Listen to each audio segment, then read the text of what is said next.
Now I get to have fun editing that in so that it's in the right order. This episode is brought to you by Valhalla Hobby. You can find them at valhallahobby.com. If you use code GT2305, you get 5% off any order over $100. That's code GT2305. Brought to you by some guys on the internet.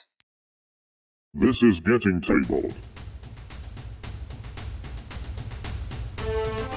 With your hosts Jason the Bruce, You guy!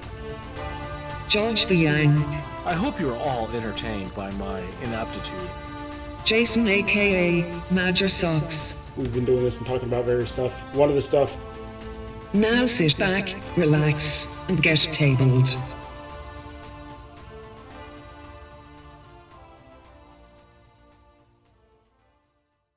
Hello, future people. Welcome to Getting Tabled. I'm Jason the Bruce.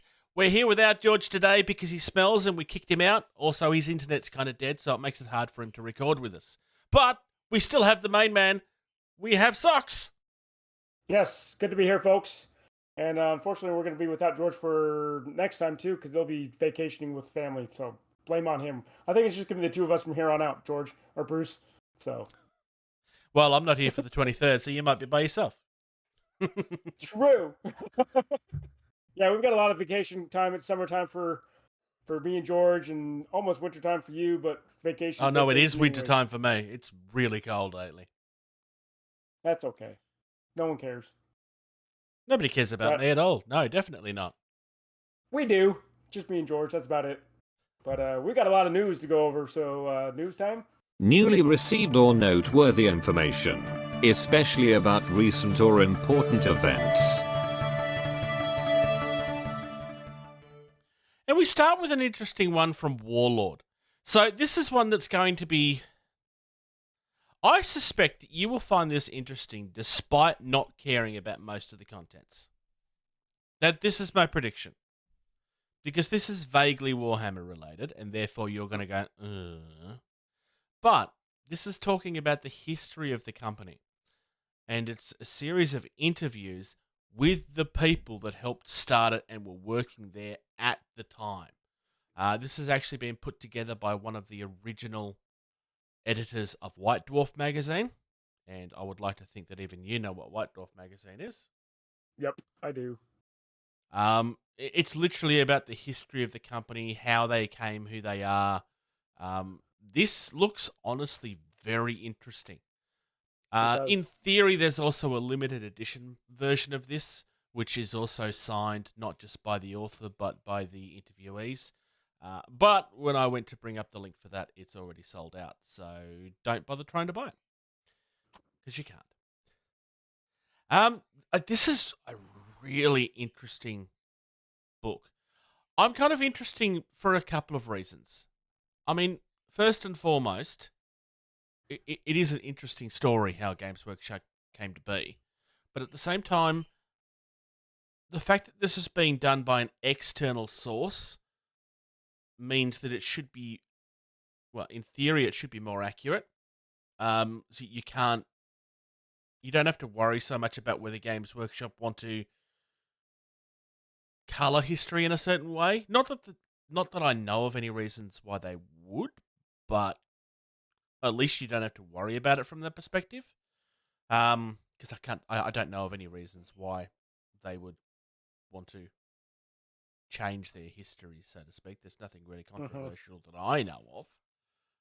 Other than, well, they would like to pretend that they didn't steal a whole heap of things for their inspiration. So maybe they'll be a little bit more open about that, maybe. Like, it's very different. Like, obviously, this is not the sort of thing that we would normally... I mean, we have covered books and stuff, but... Yeah. I just think this is something that's very, very interesting. I don't know if I'm going to pre-order this or not. I'm certainly very, very tempted to. I think... I'd certainly like to. But for me to get this in Australia, so it's $85 US. Yeah. But then on top 300 of it, rest of the world. But then on top of it, it's also I've got to pay $40 for shipping. Yeah. So I think I might just wait for this to come out at retail and buy it at that point, because the only thing I'll be missing is a signature, and it's really the book that I'm interested in. If I get it signed, then I'll be reluctant to touch it. So I think I will just wait for this to hit retail and buy it at that point. I'm definitely interested, but I don't think I need to pre-order it. I really can't afford to right now with things being as tight as they have been. Makes sense. But Yeah. we're all on that point and sometimes hobby wise. All right. Moving on to the next story. It's been a while since we've talked about Conquest. Guess it has. And we get to talk about the faction that I bought tons of. And Yeah, we get more dinosaurs. yep, we get more dinosaurs. This is orcs riding Triceratops. These are the Thunder Riders. So we've always known that these were coming. There was a whole series of minis that we didn't have. So this is one of them. And we'd always kind of assumed that this is what they were going to be. I love these guys so much. This looks so gorgeous. You're looking at the Thunder Riders? I'm looking at the Thunder Riders right now, yeah. Yeah, these guys on Triceratops looks awesome. Yeah. The other two that we're going to look at, I had already seen. I hadn't seen these before I went to the website. This has not been shown off very much, which I find interesting. Don't get me wrong. If you've looked at the other one, I think it's pretty obvious why that one's all over Facebook. But, yeah. The other one is the Drum Beast. And this is also something that we knew was coming. This thing is huge. They call it colossal. Wait, hang on. Where is it? They call it huge. One huge plastic miniature. It's still plastic. So you've seen the T-Rex, right? Yeah. You've seen the T-Rex, because I own the T-Rex. The T-Rex comes just above the base of his neck. This is almost twice the height of the T-Rex. Not quite. It's almost twice the height. It's insane. That is pretty tall. And for it to be in plastic, too? Yeah, something of that size being in plastic is insane. This is also going to be expensive, because how could it not be at that price? But if it was at resin, it'd probably be twice as much. Oh, big time. If not more. It would also be a nightmare to cast. Yes. Agreed. Unless they did the whole, like, TT Combat are doing with the broken down resin, maybe. Yeah, with the behemoths. Yep. So, there's two different versions of this. There is the Drum Beast. There's also the Tontor. The Tontor's the one that you've seen all over Facebook. Mm-hmm. I'm kind of surprised that these aren't the same kit. Honestly. Yeah, they could very easily make it the same kit, looking at them. I suspect that they have to be. But going between the two of them, it doesn't appear that they are. The Tontor is certainly better value, because with the Tontor bundle, you're also getting that Chieftain Rider as well. The bundles that they're doing at the moment for the pre-orders come with some Raptors to put around the base. I mean, in theory, you could also just use them as the Raptors themselves. But why would you not want to put them around the base, quite frankly? Mm-hmm. That is what they've done in the pictures here. You also get some stickers, and I mean, yay for stickers. But at basically, let's say it's $200 because it's 1 cent off $200. This is a pre-order bundle because this is such a large cost that they're doing an internal crowdfunding to try to drum up business for this before they actually do it, just to try and absorb some of that cost. Because Conquest is not that big of a company. Like, Conquest was their entrance to the industry, so as much as it has been very successful for them, this is anybody that knows anything about casting and plastic casting, something of this size being done as injected molded plastic is a very big deal. It's very expensive. Mm-hmm.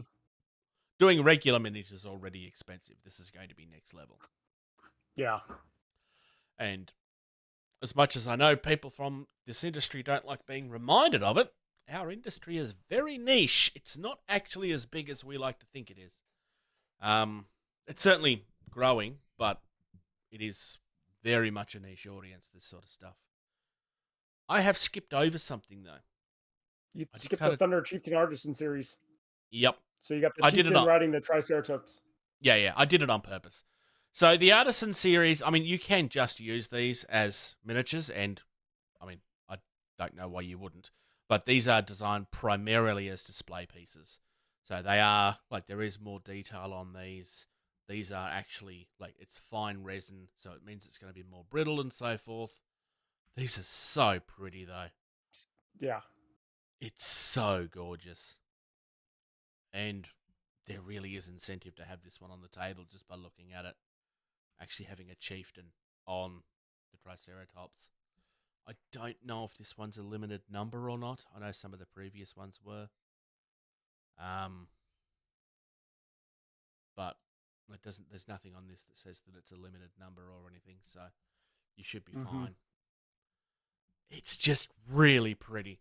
At the end of the day, I don't know if it's the Tontor or if it's the Drum Beast, but either way, one of those is my favourite. I think it might be the Tontor. The Tontor is the one, for the record, that's been all over Facebook everywhere, because everybody has been talking about this in the Conquest groups, and of course, Parabellum are using this for their advertisements at the moment as well. Mm-hmm.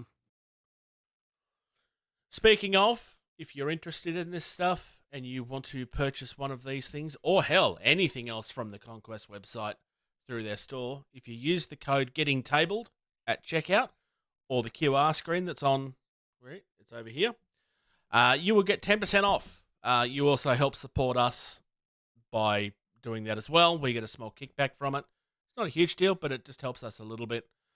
We thank the people that's used that up until that point. We don't like talking about this unless we're talking about the game, so because we're not here to flog stuff all the time.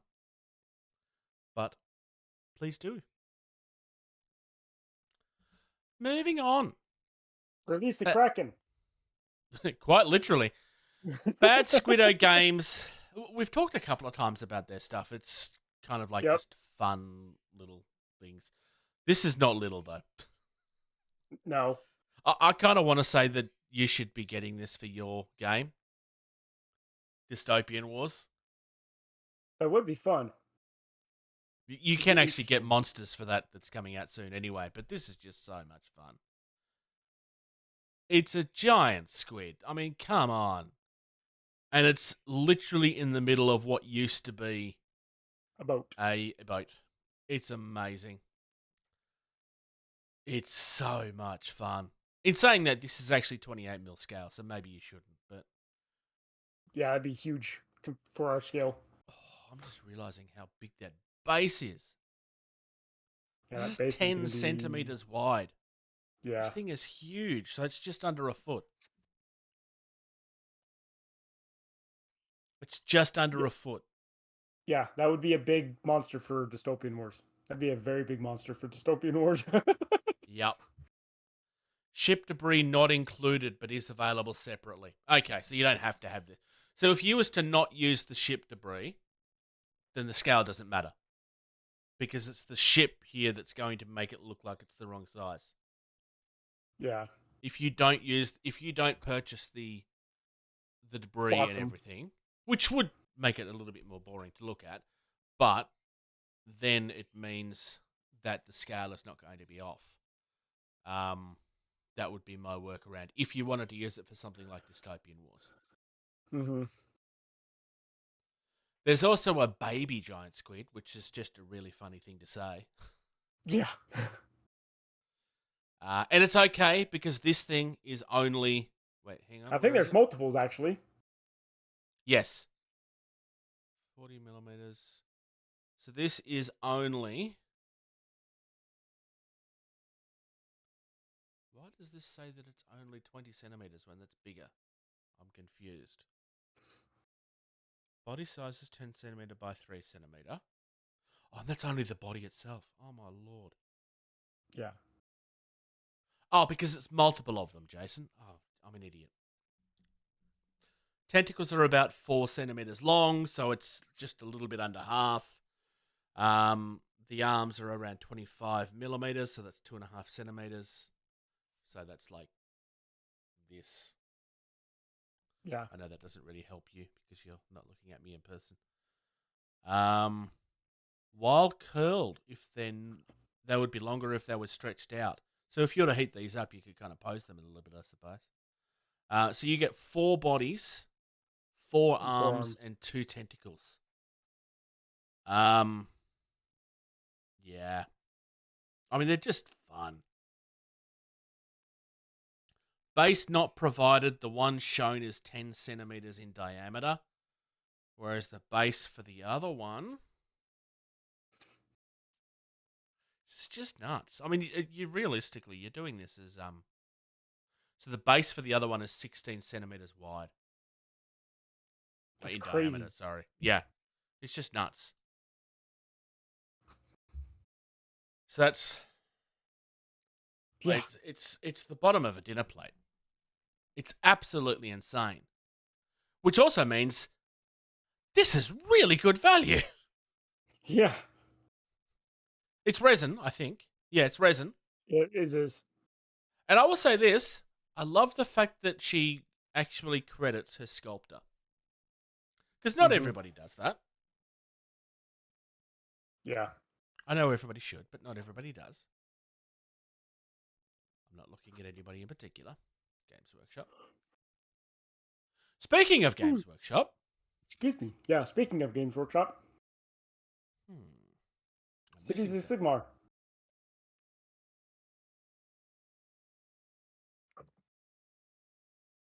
Speaking of Games Workshop, we have...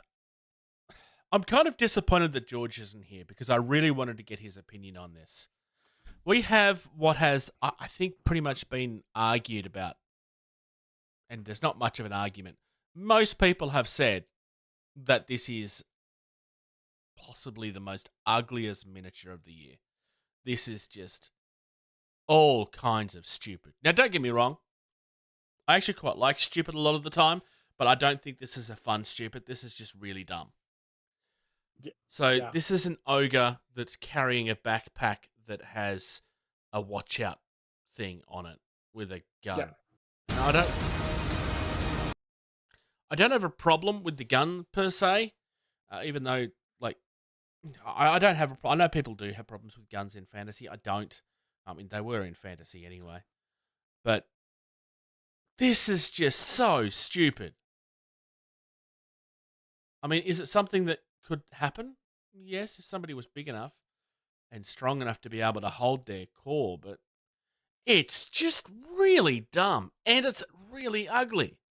Like, there's nothing pretty about this at all. Yeah, the way they painted it doesn't do it any justice, and the way that, depending on how broad that post is sticking up the back, this could be very fragile too, very top heavy. True, I hadn't thought of that. I will say this: I do like the fact that the shield has just been torn off a tower. Yeah, but yeah, I really don't like. I'm not saying anything controversial here. This has been, I want to say, almost universal. I mean, I guarantee there will be some people out here that like this, but I haven't seen many of them. This has been pretty much panned across the board, this thing. Don't get me wrong, I can understand what they were trying to achieve. The idea is a fun one. It just doesn't work. Mm-hmm. This next one, however, might work. We'll have to give it time. Gutter Bowl. We're getting a new expansion for Blood Bowl, which brings it onto the streets.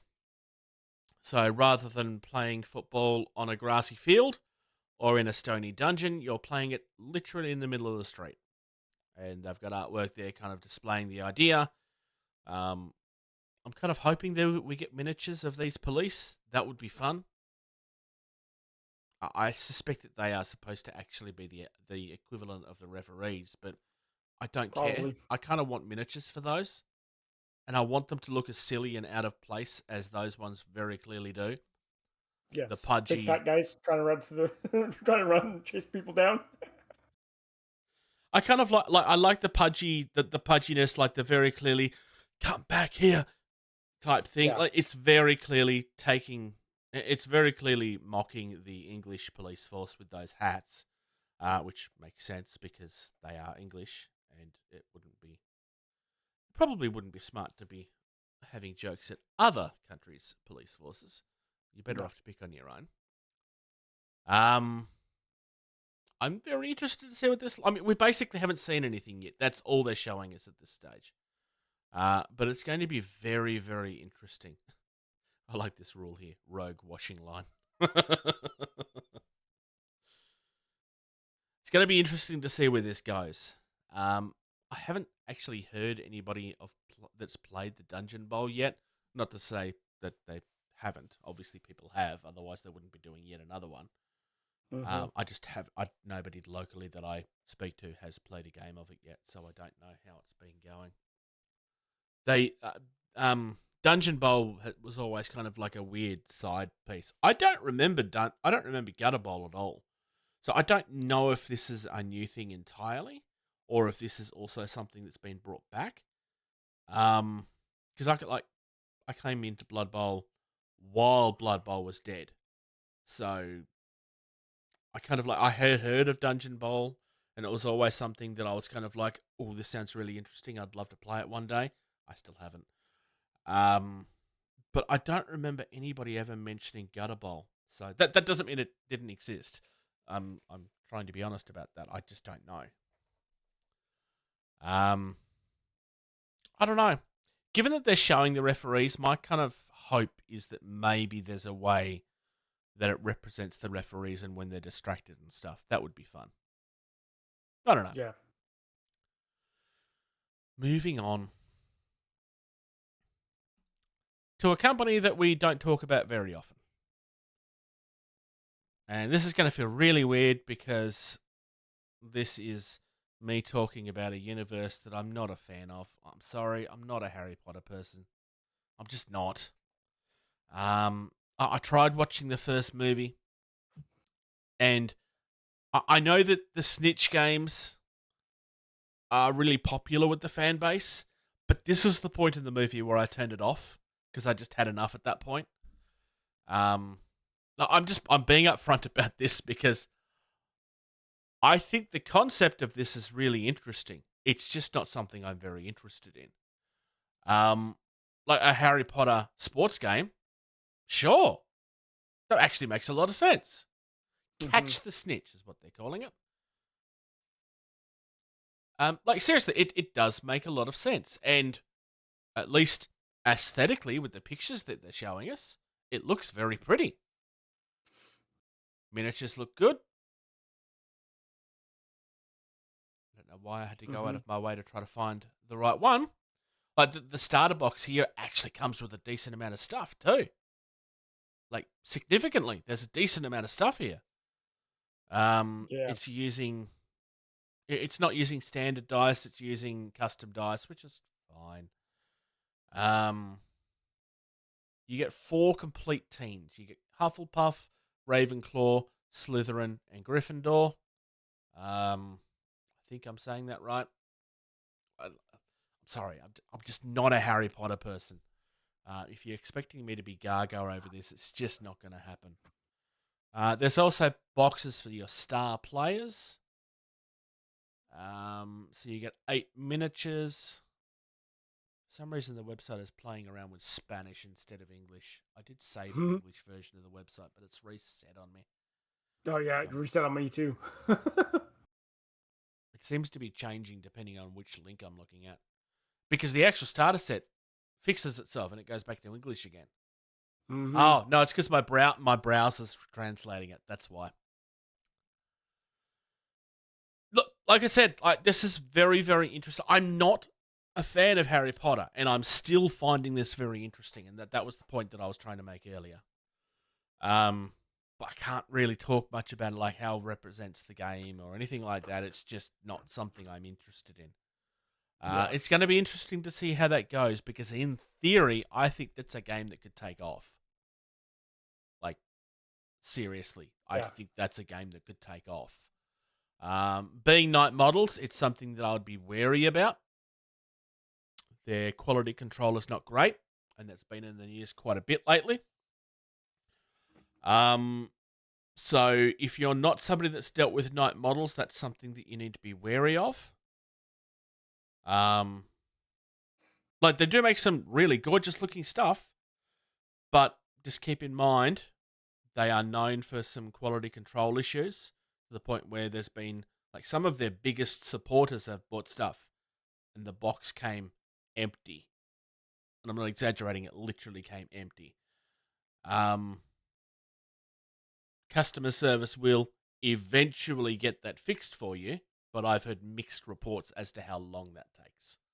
I used to play the Batman game quite a long time ago. I had a couple of issues, not as many as some others, but I always ended up getting the pieces for what I wanted. But it's just a matter. No, sorry, I tell a lie. There was one thing that I never got the extra missing piece for, but at that point I was kind of like, I'm done. So I'm not throwing shade at them for that. That was, I gave up at that point. But that was a number of years ago. So just be wary if you're getting into this. Be aware that you may have some quality control issues and some missing pieces. And if you do, make sure you get them replaced. Otherwise, I have nothing else to say. This is the point where George will be upset that he's not here for this conversation. So, Socks, we talk about Simon quite frequently. Yeah. And for those that are listening for the first time or haven't been listening for a very long time, what's my number one complaint about Simon? Quite frequently. Too many Kickstarters. And the things like Zombicide shouldn't be getting kickstarted anymore. Nope. Now, I kind of mentioned this originally when we were talking about the Metal Gear Solid thing a couple of months back. Or a couple of weeks back, sorry. But then we realized that was actually a game that somebody else had made, and they'd just kind of picked up the license. So it didn't need to be kickstarted. This is a new thing that they are pre-ordering, and it's being done through the website. This is quite literally everything that I've ever wanted them to do. Yeah. Now, for once. I'm not saying that they've done this because of me, because obviously that's a stupid thing that I would say. No, it has. They did just for you, Bruce. Just this one time. We have like 540 subscribers. I highly doubt that they even know that I exist. I know that. Anyway.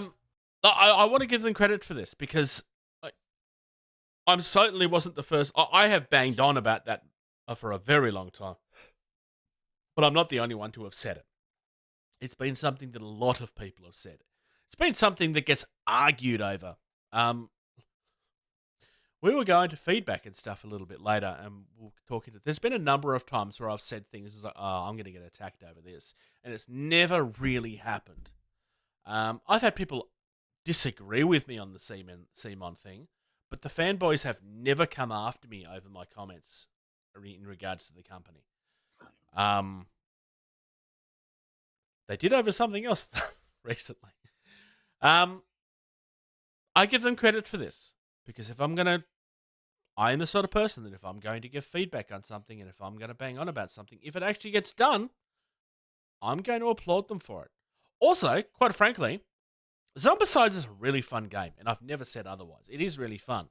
There's a reason why a bunch of their games is essentially Zombicide reskinned. You could almost make the same argument with the He-Man game, and I kind of said that in my videos on that. Like it's very loose, but it is essentially a reskin of the basics. The game works differently. It doesn't feel like you're just playing Zombicide, but with He-Man, but there is a lot that's just reskinned on it. And this is just Monty Python in Zombicide. But it's Monty Python, therefore it's not just anything. I love the fact that the actual components, they're just listing them as what they are, as opposed to what they represent from Monty Python. But in the video, this is where things get fun. So we have... Nope, that's talking about the existing stuff. Now for something completely new, we get silly walkers, which are very clearly supposed to be zombies of some kind. We also get more silly walkers. I'm just kind of skipping through this. We get Arthur Nudge. If you know who Arthur Nudge is, then you will know who Arthur Nudge is. Nudge, nudge, we think, say no more. The Lumberjack, everybody knows the Lumberjack. If you don't, I'd be very surprised. Are you a Monty Python person, Socks? Surely you have to be. You're in the military. Some of them. We've got the fish slapping dance. And... there's something else. Oh, there's a policeman saying that this is silly, which is from, and now for something completely different. We've also got Hell's Grannies, which is one of my favourite sketches, honestly. It's just so random and out of nowhere. We've got a nude organist, and it's been done in a really clever way where everything's hidden, so it's kind of okay, but it's done in a way that's... yeah. And then everybody's favourite, it's the parrot sketch. It's an undead parrot. I'm really, really, really excited for this. I don't own Zombicide, so there's no point in me buying it, but yeah, this is just so good. This is going to sell gangbusters. It just will. Because this is something that's not... because with this... because Zombicide, there is certain people out there that will just buy anything related to it because it is that big. But this is something that will genuinely catch people that's not into the game as well.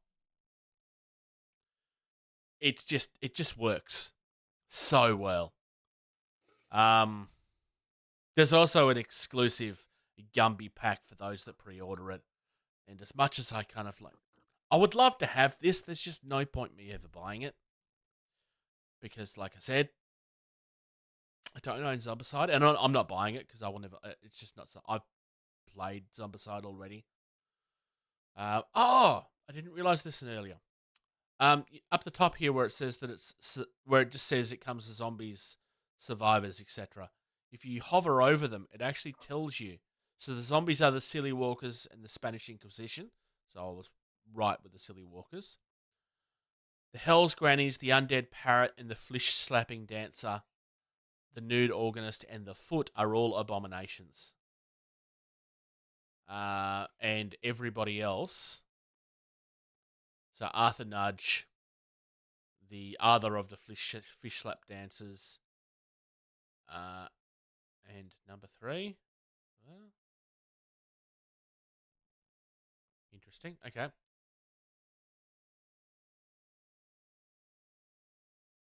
That's very confusing. The Larch. Down on Survivors, the third icon across is doing something very Monty Python, where it basically is not anything to do with the game at all. It's a picture of a tree. That's very Monty Python. So yeah, we get the Lumberjack. We've got Arthur Ewing, who wasn't in the video. The Colonel is the guy that tells you off for being silly. And the Knight with the raw chicken is there as well. So... there we go. That's what everything is and what they're representing game. Obviously, they'll tell you this in the box as well. There's a blancmange recipe there. Interesting. This is very Monty Python in every way. Yeah, I love this. I don't think I'm hiding that very well. I think this is amazing. I am genuinely tempted, even though I will never touch it. Like, just to have it. Just to have it sit on your shelf? Oh, it's really good value. It's only $50. Like, it's actually good value. You're getting a lot in that box. But I'm never going to use it, so there's no point. All right. Kraken 3D Sculpts. Sorry, Kraken 3D Studios. We touched on these guys a couple of years back. They did like a 3D printable Blood Bowl terrain thing that I backed. Mm-hmm. This is the same thing, but for apocalypse games. So basically, you've got ruined cars, you've got zombies, you've got Gas station. gas stations, buildings. I mean, obviously, this came to my attention because Entropy City is kind of perfect. I really don't need any more 3D printing. That's what I was. That's when I first saw the gas station. I was just like, Entropy City. Yeah. Be Well, I perfect already have a gas station. I haven't built Yeah. it, but I do have one. You guys But bought me. I was just thinking. I just really changing don't my need mind. anything more at this point, but this is just really, really gorgeous stuff. You're also getting some actual miniatures in this as well. Like, you could legit make a game out of this Yeah. very, very easily. All you need to do is pick a rule set at that point. Like, even to the point of, hey, well, maybe you want to play Necromunda, but you don't really like the Games Workshop stuff. Then it just becomes a literal gang war. Like, you could do anything you want with this, really. I quite like it. You could also like just make a zombie game, and that's obviously what they're going for, but there is so much more that you can do with this than just zombies. Yeah. Because surprisingly, post-apocalyptics happens in more than just zombies. Like I said, I really like this. I like the wrecked vehicles. They're probably my favorite stuff on this. It's just always fun because they fit anywhere. Mm-hmm. But I'm going to keep on going because I have big giant questions on this one. So Firefly is a board game that's been out for 10 years, and Gale Force 9 are going on to GameFound to fund an anniversary collection, and they've already raised just under $2 million. $1,722,072. It's 1,722% funded. The goal was 100,000. Yeah. Yeah. But here's the... I'm going to rant on this. This doesn't belong on crowdfunding. I'm sorry, this is an existing product that already exists. There is zero acceptable reasons for this to be crowdfunded. I mean, it's already been crowdfunded. They've gone up to wazoo. There's still 11 days left. They will hit $2 million before this is over. Somebody just backed it while I'm looking at it. But I know that people go gaga over the crowdfunding stuff because you get better deals and stuff. But this is just massive misuse of it's just not appropriate. Gale Force 9 are a giant company that can afford to pay for their own stuff. They're much bigger than a lot of others that I've ragged on over this stuff. This game already has a massive audience. It's very popular at retail. It doesn't belong on crowdfunding. I'm sick of seeing this stuff. Given that George is the one that shared this with us, I suspect that George would be arguing with me over this. It's just massively inappropriate in my eyes. I mean, I like the fact that they're designing it so that, like, it's a 10th anniversary, so they're trying to do something that's a little bit special, which is good. Like, you're getting plastic tray inserts and stuff to help organize everything. Like, it almost makes it worth it to rebuy it. Yeah. And obviously, yes, what do you get out of this? You get a better deal than you would if you had bought this at retail. But it's just irrelevant to me. It's just irrelevant. Oh, actually, I will give them credit for this. I like the fact that they're doing an upgrade kit where you can just get everything that doesn't come with the base game if you already own it. So you don't even have to buy the... Oh, I might be going back on my rant a little bit. I like that. That is nice. So if you already own the game, you can just pledge on this for just the upgrade pack, and then you get everything that didn't come in the original. I'm hoping with the new box as well, but I'm guessing not. every expansion. So you get every promo card ever made, new expansion still flying, 15 hand-painted resin ships, whole damn verse mat, 12 custom ship dice, enamel first player token, custom insert, huge cargo box. So you do get the box as well. Okay, I take a little bit. I still think this is inappropriate, but I'm going to give them credit for that because they deserve it. Because the one thing that people get upset with over these anniversary editions, because they're always better than the original was. They always are, and they only stay around for so long, and then you get stuck with the base again. But people that already own the game, there's always several people that's like, I've just bought this. If I had known that this was happening, I wouldn't have brought it. We've all been in that boat. They've got an answer for you right there. Well, that's okay. Just buy the stuff you're missing. It's the perfect answer. But, like I said, I still find this massively inappropriate. Cream, glue, prime, paint. So, from what you were saying earlier, Socks, you have some stuff that you want to show. Yeah, so Bruce got on me already because I showed him the box and he's like, you should have done some unboxings. I didn't do any unboxings. He never does any unboxings, despite his empty promises for 2 years. Sorry, but yeah, I got a lot of stuff. So, you guys know how much I've been loving Dystopian Wars. So I got a support squadron, the Tempelhof battle fleet, and the Elector battle fleet. This all showed up today, and it's already all assembled. All of it. So, here is my... That's the Kaiser. I built it as a Kaiser class battleship. And kind of a size comparison. That's my Stark. So it's just smaller than my Stark, my big Zeppelin. Then I've got my Tempelhof aircraft carrier. I'm going to use it as the Blitzen bomber set so I can launch bombers with it. And then a Volsung cruiser. A Blucher class cruiser with rockets on it.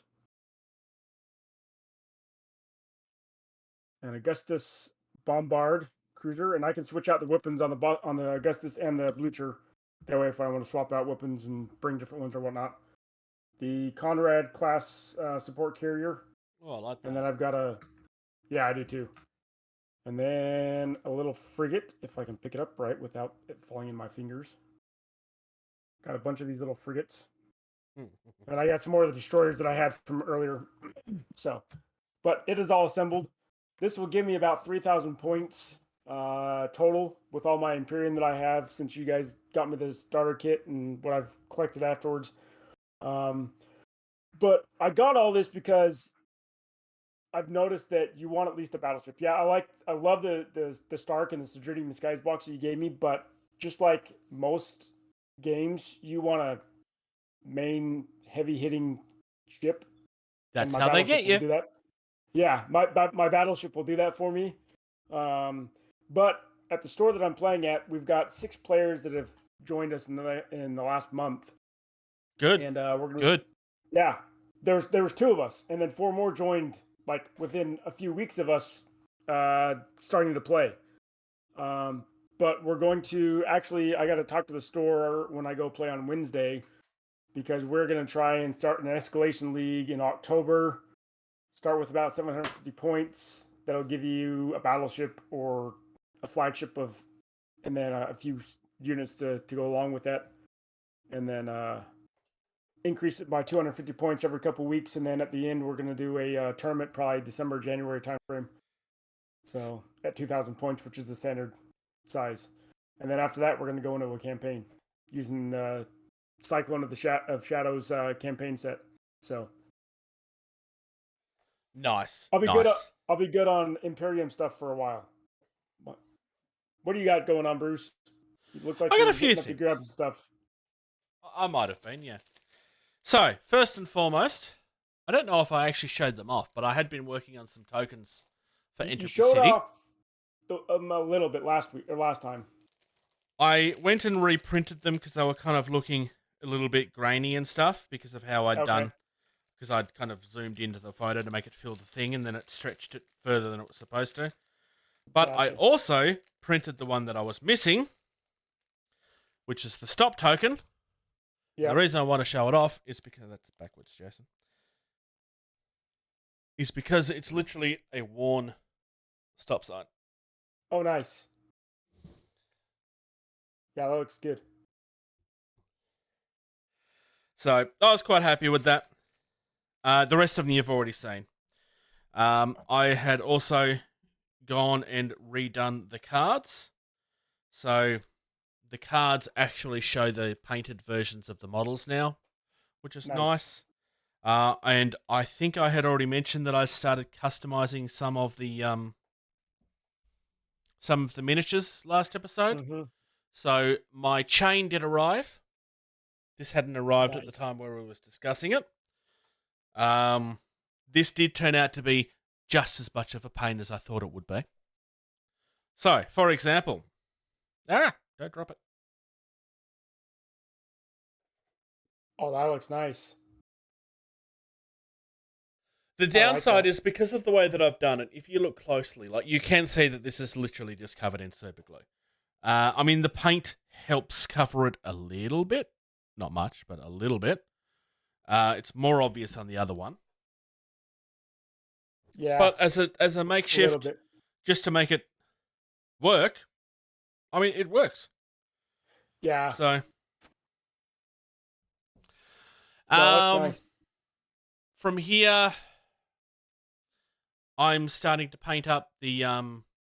We had a big hobby day at a mate's place yesterday, so I took down the dirt bikes because I was going to get them done. And remember our whole discussion about in-group chats, in-group hobby versus solo hobby? Yep. So we basically spent all of our time talking. I primed one model and then 2/3 of another one. I dry brushed a lighter color over it just to get some of the texture ready. And then I started painting it, and I was like, you know what? No, I think I'm done because it was. We were talking. I just didn't really get anything done at all. No, nobody really did. Oh, somebody built the new Slan model, which is a model that I Nice. still love the look of. It's the. Do you remember there was a Age of Sigmar one where it was the giant fat Mhm. toad sitting in the throne? Yep. I still kind of like that. I'm not willing to pay $150 because it's just not as big as it should be for that price. But it's so nice. So he probably got the most out of everybody because that's not an easy build. There's quite a bit to that. So yeah, that's me. I played a Nice. game of what did I play? I played a game of Vampire: The Eternal Struggle on Friday night, which is a very old card game actually. It's like a 30-year-old game.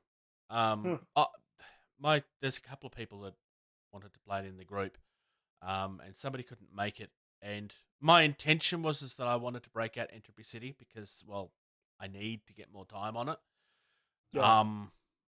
But I didn't have anything going at that point because everybody was already in games and they needed another player because they had somebody drop out. So I was like, well, if you needed somebody, I'll be the extra person. And then they ended up needing somebody, so I kind of thought, and this is leading somewhere. I'm not actually. I was like, oh, well, I guess I have to now. So I went along. I dropped off some miniatures to somebody that I was getting rid of. And then I started playing this game that honestly I wasn't really that interested in. And it was really fun. I really enjoyed it. And now I'm looking at decks and I'm like, I should buy a deck of my own. I've gone back and forth on this a couple of times. That's funny. It's based on Vampire the Masquerade, Mm-hmm. which, yeah. So, like, it's got a very in-depth world. I mean, I lost. I didn't come last, but I lost. I thought I was losing for such a long time, and then it was kind of like, oh, nope, somebody just fell over. Oh, okay. I dead next turn, and then I was dead next turn. it's interesting because it kind of shows its age, but at the same time, like, have you ever played Magic the Gathering? Yeah, long time Okay. ago, but yes. So in Magic, you can kind of attack, if you have a group situation, you can attack anybody you want, right? Yep. In this, you can only attack the person to your left unless there's something specifically that allows you to attack the person behind you. So it all works in a circle. And if somebody dies, then the person that was there is now the next person. Yeah, and skipped. Yeah. It's very, very different. I was during the game. There was a couple of points where I was like, because I mean, there was 4 of us, so in theory, my ally is the person that's diagonally across from me because he can't attack any of them until one of them dies. In which case, then he becomes my enemy, which feels very vampire. It makes a lot of sense, but at the same time, it kind of it restricts the game a bit too. So I kind of went back and forth as to what I felt about that a couple of times. I mean, it's obviously it's one of the defining characteristics of the game, but at the same time, it kind of puts the game in a situation where realistically you kind of have to have 4 people to play it. Yeah. Which is a problem, really. So, but I really enjoyed it. I have no idea what deck I'm getting, but I'm considering 2 of them. That's funny. I'm not buying 2 of them. I'm just considering 2 of them. It also doesn't do boosters anymore. Apparently, it used to. This is kind of a game that had died and got resurrected by somebody, pretty much, because it was popular at one point, and then obviously things eventually fall over as they do. Let's move on to some game talk. Talk nerdy to me. Yeah, what are we talking about? Because there's nothing on the run sheet. No, I know. It's a mystery, folks. I don't even know what it is. I had a couple of ideas, but honestly, I wanted to talk about that. The intention was to do a big group chat, but I'm going to kind of use this as a platform to prepare for a larger chat later on. On our Discord, I put a question to the Discord recently of things that you hear from people that things that you hear from newbies as reasons why they don't want to get into the hobby. This actually all stemmed from a meme that Ben shared with me, and it was a Bob Ross meme. Well, it wasn't. It was literally something that he said at one point, which was something along the lines of, "Oh, I don't have the skills to do that. I would never be able to do that. I just instantly talking yourself out of even trying because you're not going to be good enough." And his response to that was essentially something along the lines of, this is a skill, and skills aren't something that you either do or you don't have. Skills are something that you have to earn over time. You don't have to be perfect now. You just try, and if it's not good, that's okay. You're going to get better over time. When it comes to new people looking at the hobby, or new people looking at a new game, I mean, let's be fair, the big one from that perspective is usually Games Workshop people. Well, it's not Games Workshop, therefore I'm not interested. Despite the fact that arguably the rest of the industry has more interesting things going on. And I say that I'm not hating on 40k with that comment, though it will sound that way. It's just that there genuinely is more interesting things going on out there. And if you don't look outside of that bubble, you will completely miss out on it. Were you the first in your store with Dystopian Wars stuff? Pretty close, because it was one guy had the old Spartan Games Union set, and he reached out on Facebook and said, on the Sturginium Lounge Dystopian Wars Facebook group, and said, "Hey, anybody in the Tampa Bay area play this game?" And it was literally like a week or so before I got the Serginium Skies box, or about the same time, and I said, "Hey, I got this. Let me put it together, and we'll get some games in." Yeah. So, in a sense, yes. I mean, the two of us were the new stuff. Yeah, I was the first person to have the new stuff. He had, like I said, he had some of the old stuff. But since he's gotten the Enlightened faction starter set, so. And now you've got like 5 or 6 players in the store. Yeah, we've got 4 players that have joined. My 2 boys have bought their own stuff as well. So, and hopefully the Escalation League that we start in October will grow that as well. So, ignoring your sons, obviously, because we already know the answer with them. The others that you've had join, was that in response to games that they saw you guys playing, or just from conversations that you had online, or? So one of them is actually a neighbor of mine that lives just around the corner from me. I know him from the Air Force because we were stationed together up at Scott, and then he's down here as well. So we knew each other from previous assignment. But anyways, I showed him. So what you're saying is that you've been stalking him for many years. No, you know, stalking is illegal, Socks, right? I do that. I do. But anyways, we had him over for some board games, and I was like, "Hey, look at this new game I got," and I had the Stark set up, and he liked it a lot, and he's now bought his own Union set. But 2 of the other guys know this other player that I first started playing games with, and they just came out for some demo games and stuff like that, and they've now bought an Alliance set, and the other guy's thinking about getting Enlightened as well. So. No one off the street has come in. I mean, we've had sorry, I take that back. One other guy who used to work at the store, but also knows this other guy, Johnny. He just randomly picked it up. He said he was gonna buy it, and all of a sudden he messaged us in the little group chat that we have. I bought the Ice Bandit set and Serginium Skies, and we're like, what the heck? So yeah, it does happen. Shiny Syndrome is like, we've talked about Shiny Syndrome before. It does. Like, it is the best and worst part of our hobby. To be fair, though, Shiny Syndrome is not actually universal to us. Like, it happens in RC cars all the time, slot cars as well. Like, there's always a new car that you want to buy and build. There's always something new that grabs your attention. Video games is like, Lord knows my Steam list is bigger than any games that I've ever played. There's so many games on that list that I've not touched, and I know I'm not alone on that. I suspect that you're on that boat as well. Yeah,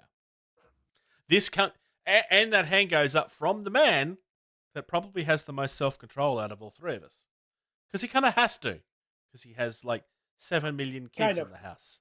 No, I don't have that many, but yeah, something like that. But no, you're absolutely right.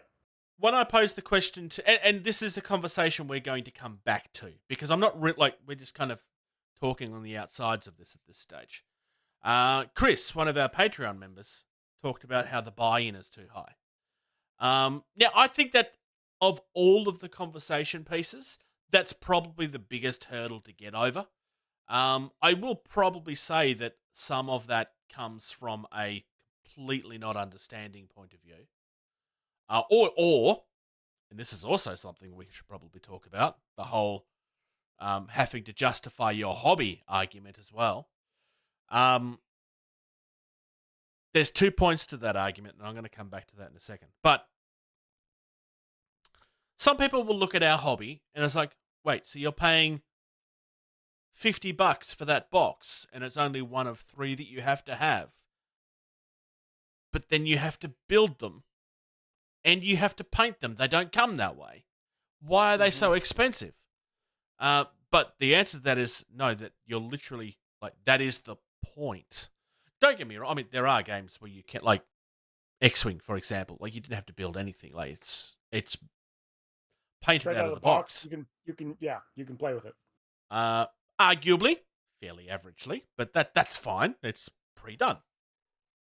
I mean, there are pre-paints that are okay, but generally most of them are kind of fairly average, and that's fine. Like, you are paying for a painted model that's being done in mass. If you're expecting it to be phenomenal, then your expectations need to be checked at the door.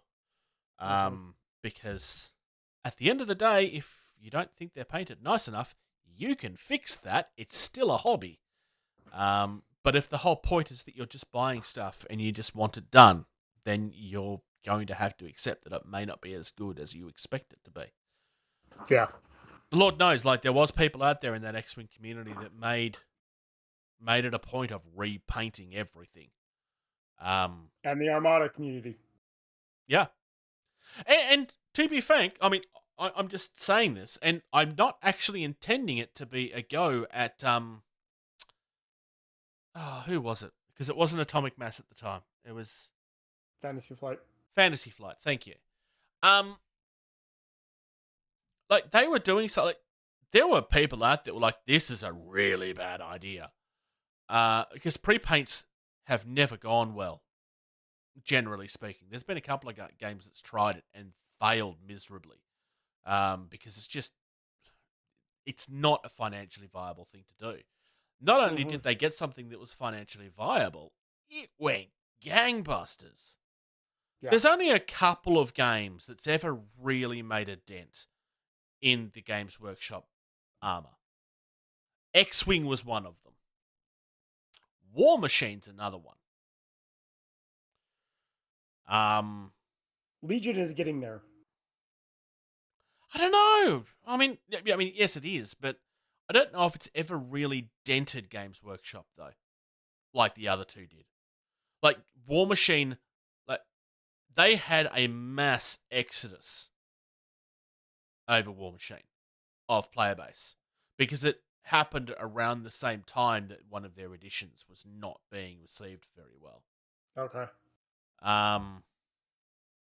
You could probably make an argument for Kings of War, but that's not really because Kings of War took off at a point where fantasy had been killed and everybody was upset about Age of Sigmar. So they got a lot of that player base. But I don't know if and this is somebody that's a fan of the game, I don't know if I can give the credit for that to Kings of War. Games Workshop kind of did that to themselves. I don't know. It's an interesting point of view. Like, from a new player's point of view, the way it always got justified to me, and I do agree with this, I have heard people argue against it, but those boxes you have, when did they arrive? Today. And you've built them in how long? Finished them. How long did it take you to build them? Let me check real quick. Pulling up my USPS. It got delivered just before 1 o'clock my time. I finished about 7 o'clock. So about 7 hours almost. Yep. So that's 7 hours of, I assume, entertainment as opposed to boredom. Because there are people that hate building stuff, just for the record. Yes, those people exist. Yeah, I was excited building it because I was just like, ooh, I can build this and I can build that. And I already had it planned out. And actually, that's a point because part of that is deciding what you want to build. Because not all of that is building. Especially with how customizable these units are in this game, too. Is like I said, I can swap out the weapons. That way. Yeah, I can swap out the weapons for that with the ones that I have here, and so I've built them that way so that if I want to have 2 of the bombardment cannons, I can. Or if I want to have 4 rocket launchers, yeah, I can swap them out. Yeah. Whereas this one, my carrier, that's the way it's going to be. It's going to be a carrier. Same with this one. I'm going to want 2 of that style ship, so it's going to be that way. So, my advice to newbies would be find a game that you like the look of. Because if you don't like how it looks, you're never going to be that interested in building it. Now, if that means that you're looking at Games Workshop, fine. If that means that you're not looking at Games Workshop and you've got to find players, that's fine too. Start by finding either a Reddit or a Facebook group that's dedicated towards it. Absolutely. And then, find people that are interested in your area. You could be the reason the game starts taking off. 100%. That could be you. Does it mean that you have to do all the work? No, but that's kind of irrelevant. Or you could find that there's already a player base. Lord knows there was player bases for games that I didn't bother looking into because I thought it wasn't going to be worth looking into. Mm-hmm. When I first got into the hobby, the reason I went Games Workshop is because basically I got told that nobody plays anything else. Which is true to some extent, but it's also not true at all. Games Workshop have a massive, it's a 75 to 80% market share by Games Workshop. It's insane. And find something that aesthetically or lore-wise interests you. So if you're into Star Wars, then start with Star Wars Shatterpoint or Legion or X-Wing or something. But the thing is, the advice I would say is don't start on a mass battle game. If you want to get into Warhammer 40k, you are looking at hundreds and hundreds of dollars to get into it. Don't start with Warhammer 40k. These 3 boxes through Valhalla Hobby, our sponsor, $100. Yep. And I've got probably I'm just looking. Hang on one second. I've got my I've probably got close to 1,500 points worth of ships right there, and a standard game is 2,000 points. Yep. Basically, I'm using 40k as an example because it is pretty much like it is the top of the industry right now, popularity-wise. But I'm actually not saying don't start there because screw Games Workshop. I'm going to turn around to you and say, no, look at Kill Team first because it is a small, skirmish-sized game that's much easier to get into, that 9 times out of 10, those models can go towards other things. Not always, and that's the thing you're going to need to be careful with. But if you're just dipping your toe in, start with a game that's smaller. You will be a happier person. In 40k at the moment, they're doing these combat patrols, which is like the starter sets that they do every time an army comes out. They're kind of releasing a rule set of their own so that you can just play with that box, which is smart, honestly, especially from a customer point of view. In Australia, those boxes are still over $200 though, but they do come with quite a bit. And it would be the equivalent of those boxes that Sox was just holding up, having a game of their own. I mean, in theory, you can play with those boxes 100%. Those boxes they're not balanced, is the thing. Actually, they are. I've got a battleship box, so I've got a main force, and then I've got a carrier force, and then as a separate flagship, a separate battle fleet. So I've got 2 battle fleets that I could very easily build a 750 points worth of each battle fleet, and run a 1,500 point game. Fair enough. Generally speaking, the starters usually don't tend to be as balanced because it's not what they're for. It's not designed that way. It's like you get a certain amount of stuff and you can build stuff from it, and then it's a matter of what you build. Usually most games in the indie will have a recommendation to build if you're starting out. If it's not in the box, it'll usually be on their website somewhere. Or otherwise, just ask people. Seriously, it's fine to ask questions. I found the Dystopian Wars starter boxes for each faction seem to be pretty balanced. That's good. Improvement. That's an improvement over Wild West Exodus then, because the Wild West Exodus ones were not. Yeah. This is coming from somebody that's a massive fan of that game, by the way. The starter sets for that are not balanced. They're not supposed to be. I'm saying that the individual faction starter sets. The 2-player starter sets, the Sturginian Skies that you got me, yes, I love it a lot. But the Imperium, it gave the Stark. I built this Stark Imperium as a carrier. I should have built it as the other one because it was more offensive. But I like the idea of having a flying aircraft carrier, so I built it that way. The Hunt for Prometheus box that my boys bought, I think that one's pretty balanced because it gives each player a battleship. Each player came with each starter set came with a battleship, so it's pretty comparable for those 2 starters factions.